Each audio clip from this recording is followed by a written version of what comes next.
ನ್ಯಾಯ ಅನಾಚಾರ ಪಥಪತನವಾಗುವಂತಹ ಸಂದರ್ಭದಲ್ಲಿ ಮೋಕ್ಷ ಪ್ರಾಪ್ತಿರ ಶಿಷ್ಟ ರಕ್ಷಕಿ ಶಿಷ್ಟ ಶಿಕ್ಷಕಿ ನೀನಾಗುವುದಾದರೆ ನನಗೆ ಬರುವುದು ಮರಣವಲ್ಲ. ಮಂಗಳ ಮಹೋತ್ಸವದ ದಿನ ಹೌದೇ ಸಾಧನಾಶಿಕರ ತುದಿಗೆ ಗಂಡು ಗಲಿಯಾಗಿ ಮುಡಿದ್ದೇನೆ. ನನ್ನ ಹೆಸರು ಶಾಶ್ವತವಾಗಿ ಅಳೆಯುವುದು ಕಾಯ, ಉಳಿಯುವುದು ಕೀರ್ತಿ. ಕೀರ್ತಿ ಶೇಷವಾಗಿದ್ದರೂ ಸಹ ಜಗನ್ಮಾತೆಯಾದ ಸಾಯುವುದಾದರೂ ಆನೆಯ ಪಾದಕ್ಕೆ ಹೌದೇ ಆಮೆಯ ಹೊಡೆತಕ್ಕಲ್ಲ ಅಲ್ಲ. ಆಯುಧವನ್ನು ಹಿಡಿ ಹೋರಾಡು. ಬರುವುದು ವೀರ ಮರಣ ಮಂಗಳ ಮಹೋತ್ಸವ.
ಪ್ರತಿಯೊಬ್ಬರು ಕೂಡ ವೃತವನ್ನಾಚರಿಸಬೇಕು ಎಂಬುದಾಗಿ ಈ ಲೋಕಕ್ಕೆ ಆ ಸಂದೇಶವನ್ನು ಸಾರಿಗೆ ಅಂತಾದ್ರೆ ಈ ಪ್ರಪಂಚದಲ್ಲಿ ಧರ್ಮ ಉಳಿಯುವುದಕ್ಕೆ ಸಾಧ್ಯವಿದೆ.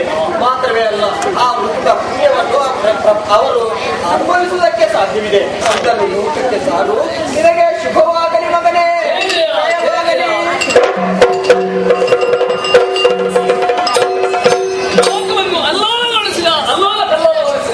ಕಲ್ಲನೆಗೊಳಿಸಿದ ಪುರಾಸುರನ ಮದುವೆಯಾಗಿದೆ. ದೇವತೆಗಳು ನಮಸ್ತೆಯನ್ನು ಕೈಯುತ್ತಾ ಇದ್ದಾರೆ. ಮಹಾಮಾತೆಯ ಅಭಯವಾಣಿಯಾಗಿದೆ. ಏಕಾದಶಿ ವ್ರತವನ್ನು ಯಾವ ರೀತಿ ಭಕ್ತಸ್ತೋಮ ಆಚರಿಸಬೇಕೆಂಬುದನ್ನು ನಿನ್ನ ಮೂಲಕವಾಗಿ ಸಾಧನಪಡಿಸುವುದನೆ ಅಂತ ಪುಣ್ಯ ಪದವಾಗಿರುವ ಏಕಾದಶಿ ದಿನದಂದು ದುಷ್ಟ ಕಳನ ಮದುವೆಯಾಗಿಯೇ ಸತ್ಯ.